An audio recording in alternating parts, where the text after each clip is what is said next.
teman-teman, kembali lagi kita dalam channel Rosman Purba di YouTube. Ini kita akan related ke bagian anak, kesehatan anak. Tapi tolong di subscribe ya channel Rosman Purba. Dan sebelumnya saya ucapkan terima kasih. Dan mari kita ke bagian anak, spesialis kesehatan anak.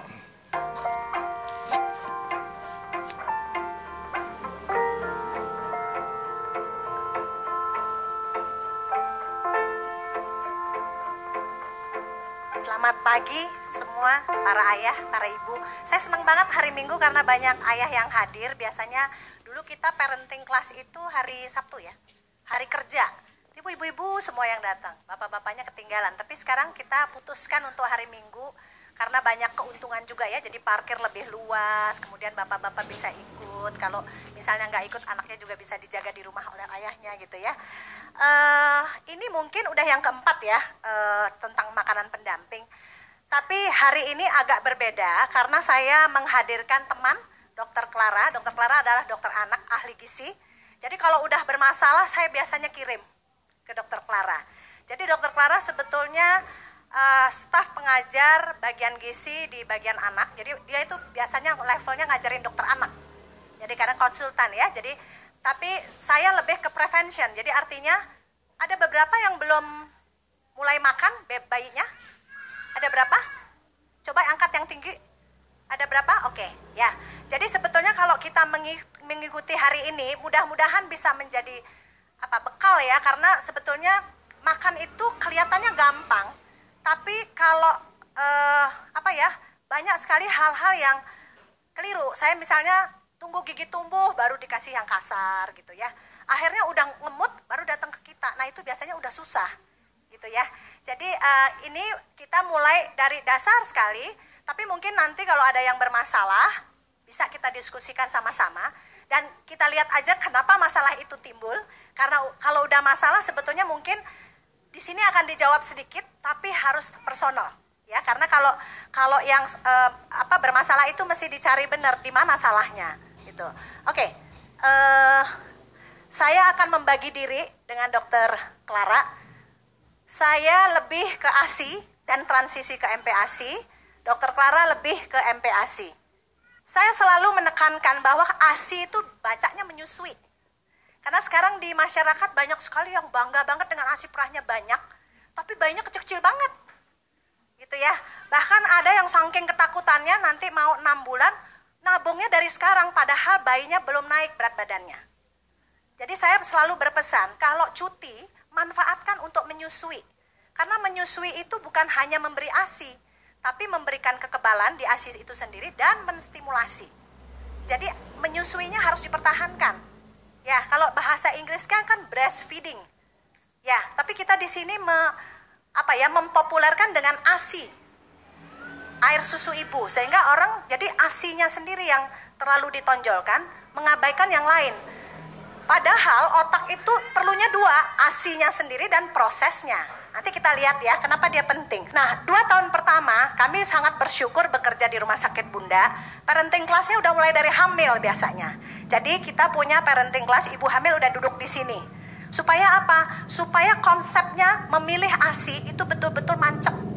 Karena menyusui itu semua di sini udah mengalami. Nggak mudah ya di awal ya. Ya, setuju ya? Nangis-nangis kan? Nah, sebetulnya susahnya itu juga di kita sama. Makanya kita edukasi dari hamil supaya nggak cepet banget patah semangat. Begitu juga dengan proses menyusui supaya nggak tertanam ASI saja. Padahal prosesnya penting, gitu ya.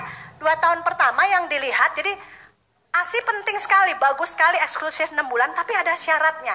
Syaratnya bayinya harus tumbuh. Jadi tidak boleh, kemarin saya baru pokoknya 1 minggu ada 2 kali deh ketemu. Bayi umur 2 bulan berat lahir 3,2 datang ke saya 3,3. Cuman 100 gram naiknya, nggak boleh. Parameternya cukup jelas untuk kita dokter anak, harus tumbuh. Tumbuh itu diukur dengan berat badan, tinggi badan, lingkar kepala. Jelas ya? Jadi ibu, kan ada KMS tuh ya. Itu kan gampang sekali ya, tinggal diplot saja. Nanti kita lihat, supaya ibu sendiri bisa minimal untuk anak-anak sendiri. Jadi sering di Twitter, anak saya beratnya segini normal nggak? Sebetulnya kalau kita buka KMS itu pasti tidak ada pertanyaan itu. Ya, kita pun dokter anak selalu melihat itu. Jadi ibu pasti lebih, pokoknya sebulan berapa. Kalau dia udah mendatar, kenapa? Ya, nanti kita cari tahu. Kemudian yang kedua kembang. Kembang itu artinya dia lebih berfungsi. Jadi misalnya bayi itu tadinya bisa ngenyot aja, nanti 8 bulan dia mulai bisa mengunyah. Kalau nggak bisa, stimulasi. Kalau kita nggak kasih kesempatan, nggak bisa.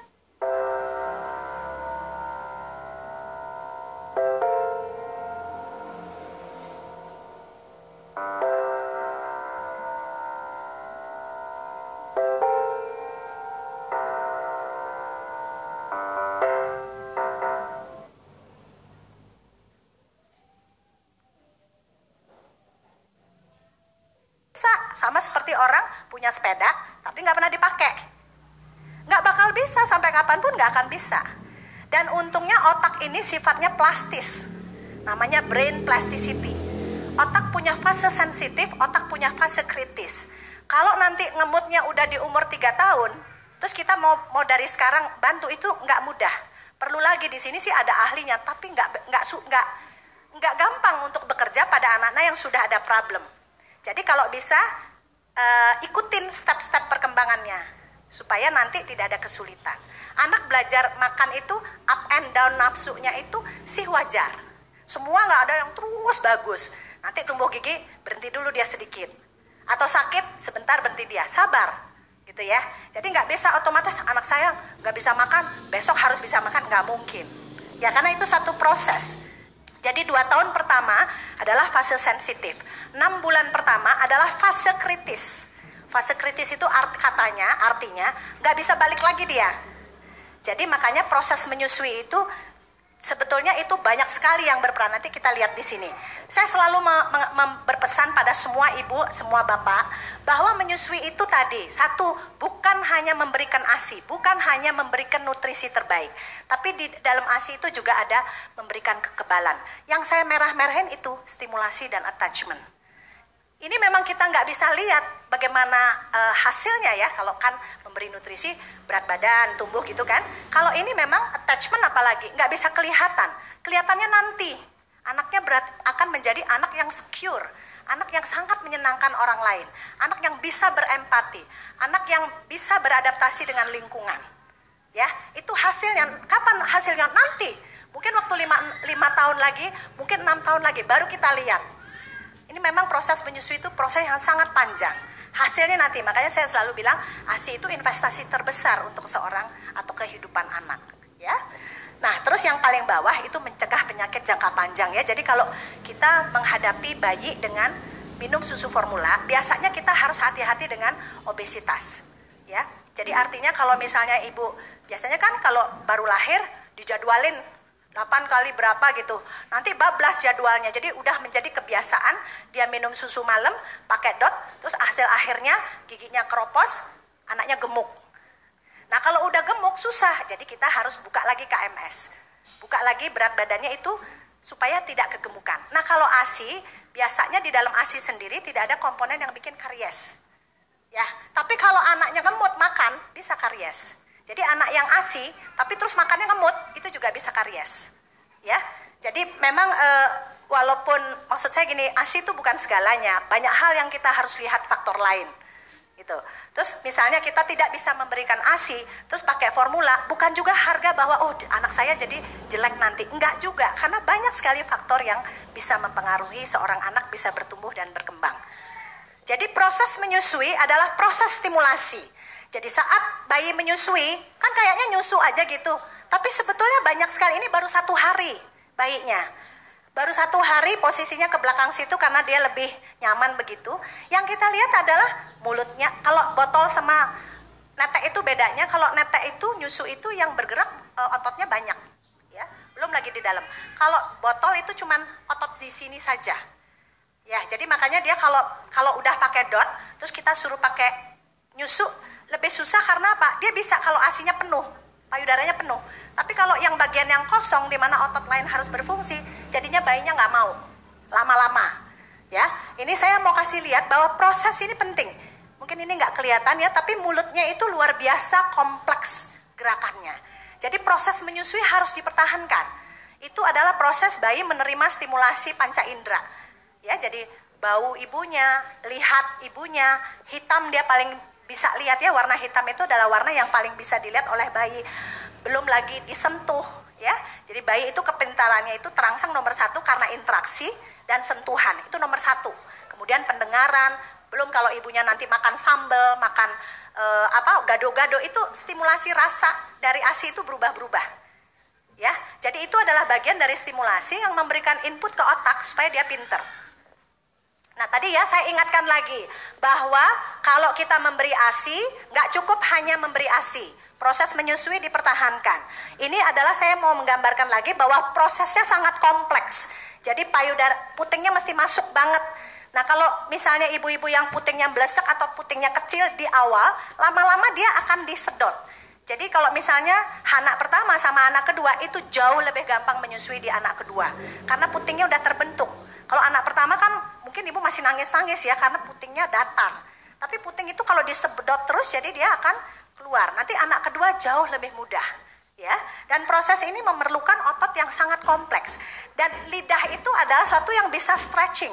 Jadi saya pribadi kalau ketemu, kenal yang namanya tangtai, kenal ya, saya adalah orang yang sangat tidak setuju tangtai itu di awal harus direseksi. Kenapa? Karena dia lidah itu lama-lama kayak karet yang baru itu kan tebel.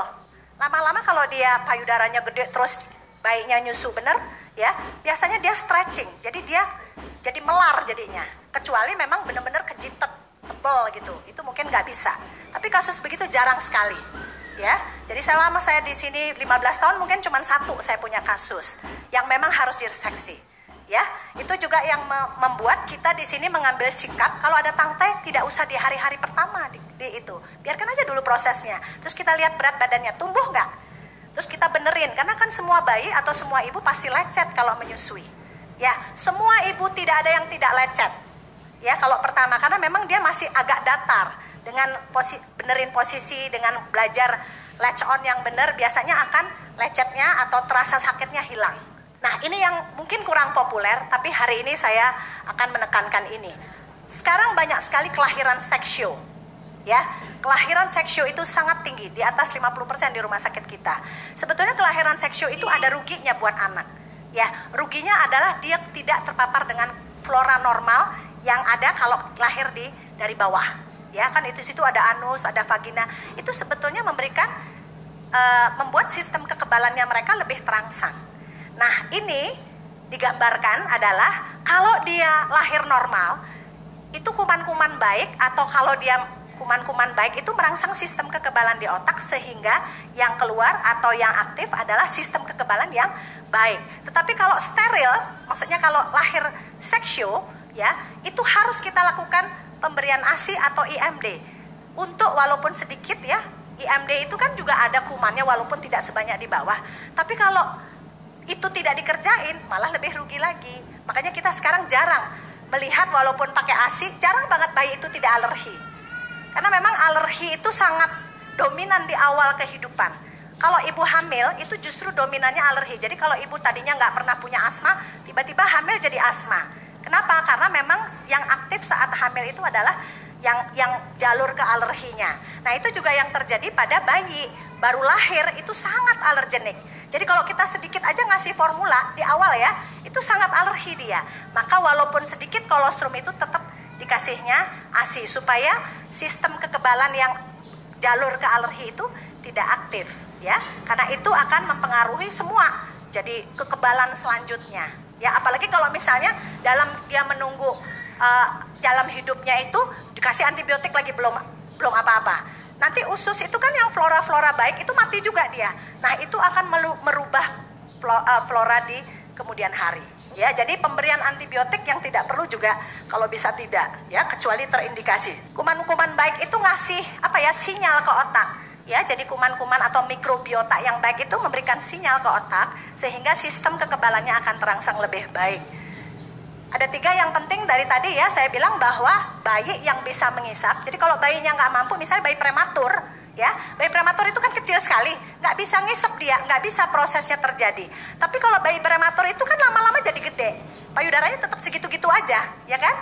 Yang pertama juga misalnya lahir 2,5 kilo, susah nih menyusuk di awal. Tapi coba lihat 2 minggu lagi, bayinya gede, mulutnya tambah besar, payudaranya tetap segitu. Jadi kalau nggak bisa di hari pertama, coba lihat 2 minggu lagi, pasti bisa. Ya, yang penting prosesnya dilalui. Jadi proses jangan diganggu. Bayinya misalnya belum apa-apa di rumah sakit udah dikasih dot misalnya. Itu akan membuat dia susah karena memang itu adalah satu keterampilan dari bayi itu sendiri yang harus dilatih. Jadi 3 ini harus, makanya kalau yang misalnya udah terlanjur kenal dot misalnya ya, biasanya kita melatih tidak waktu bayinya haus itu suruh netek, marah dia. Bayinya diminumin dulu, udah dia kenyang, baru ditaruh di sini. Ya kalau yang udah terlanjur pakai dot atau sudah bayinya udah nggak mau nyusu, biasa saya lihat tuh 2-3 bulan setelah dia pakai dot, baru dia nggak mau nyusu. Ditaruh aja udah nggak mau dia bayinya. Kalau pertama dia masih mau. Jadi sering kali ibu-ibu nggak apa-apa kok pakai dot dok ya. Tapi nanti begitu nggak mau terus datang ke kita setengah mati nolongnya. Ya jadi kalau misalnya harus pakai dot, karena sekarang banyak ibu bekerja yang taruh di daycare ya. Di daycare itu dia nggak mau kalau nggak pakai dot. Jadi kita biasanya mengajarkan pakai dot boleh saja, tapi lihat kode-kode baiknya kalau mulai bingung puting. Karena kalau putingnya gede, ya kayak apa besar gitu, itu biasanya bingung putingnya agak lama. Tapi kalau putingnya agak kecil, itu biasa cepet. Biasanya kemarin saya nolong 1 minggu aja sudah nggak mau nyusu bayinya. Padahal produksi masih banyak. Akibatnya apa? Akibatnya payudaranya waktu habis netek justru bengkak. Ya, nah itu terjadinya awal dari tadi bengkak, membatu, terus jadi mastitis kalau lecet. Ya kalau udah begitu susah gitu ya. Jadi perhatikan hal-hal yang memang kalau kita nggak bisa pakai sendok atau cup feeder karena mungkin titip sama eyang atau titip daycare, perhatikan karena bayi itu, slide mbak, bayi itu punya tahap-tahap dia. Jadi keterampilan mulut ini harus jadi tambah pintar. Saya selalu menggambarkan ini itu kalau pertama dia yang bergerak, slide mbak, terus mbak. Nah ini ya, jadi pertama itu dia awalnya cuma refleks, jadi kayak netek gitu. Tapi itu pun juga harus diarahkan bayinya supaya dia bisa. Jadi kadang-kadang hari-hari pertama bayinya nggak bisa, kita udah taruh aja terus gitu. Dibimbing bayinya. Nanti kalau udah dia masuk, nah dia baru ngisep gitu. Itu refleks semua. Jadi memang bayinya punya. Seorang bayi sehat, bugar, lahir itu dia punya modal ngisep. Terus kalau diginiin routing ada gitu ya. Nah itu berbentuk refleks. Nah tapi nanti kalau udah masuk 4-6 bulan, gerakannya itu mulai lebih, refleksnya mulai berkurang. Jadi kalau misalnya ibu bekerja, ibu nggak bisa pakai sendok misalnya, nggak ada yang bisa pakai sendok karena titip sama eyang. Boleh aja pakai dot, tapi jangan lama-lama, 4 bulan, emang mulut harus naik kelas. Naik kelas ke membersihkan sendok, jadi latih jangan sekali. Kadang-kadang ibu-ibu bilang, nggak mau, nangis bayinya, jerit-jerit gitu. Jadi saya ngelatihnya biasanya netek dulu, kelok, itu ASI perahnya udah disiapin. Lepas, terus baru suapin gitu ya. Coba mas. Dan semua ini ada proses belajar, nggak bisa otomatis terjadi. Gitu ya, semua yang pinter-pinter bayinya itu pasti diajarin. Nggak bisa dia otomatis terjadi. Slide mas, mbak. Nah ini yang saya mau, ini umur 2 hari, ini kebetulan kembar ya. Ini kembar, yang ini umurnya 4 hari, kebetulan kuning, payudaranya ibunya besar.